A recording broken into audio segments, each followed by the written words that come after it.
بسم اللہ الرحمن الرحیم۔ اللہ کے نام سے شروع جو نہایت مہربان اور رحم والا ہے۔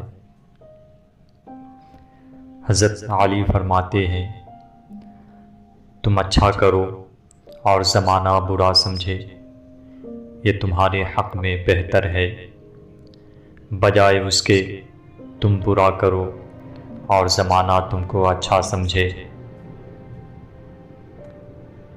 تم گلاب کا پھول بن جاؤ، کیونکہ یہ پھول اس کے ہاتھوں میں بھی خوشبو چھوڑ جاتا ہے جو اسے مسل کر پھینک دیتا ہے۔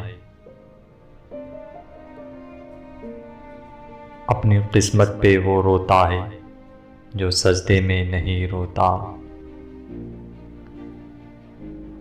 برا دوست آگ کی طرح ہے، اگر جلتا ہے تو آپ کو بھی جلا دے گا، اور اگر بجھتا ہے تو آپ کے ہاتھ کالے کر دے گا۔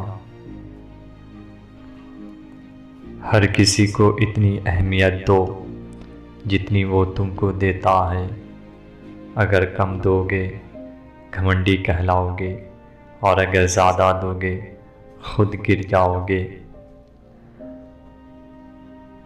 کوشش کرو کہ تم دنیا میں رہو، دنیا تم میں نہ رہے، کیونکہ کشتی جب پانی میں رہتی ہے خوب تیرتی ہے، لیکن جب پانی کشتی میں آ جاتا ہے تو وہ ڈوب جاتا ہے۔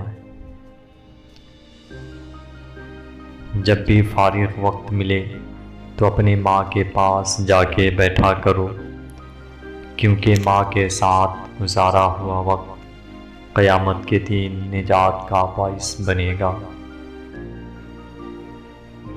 کسی کے خلوص اور پیار کو اس کی بے وقوفی مت سمجھو، ورنہ کسی دن تم خلوص اور پیار تلاش کرو گے اور لوگ تمہیں بے وقوف سمجھیں گے۔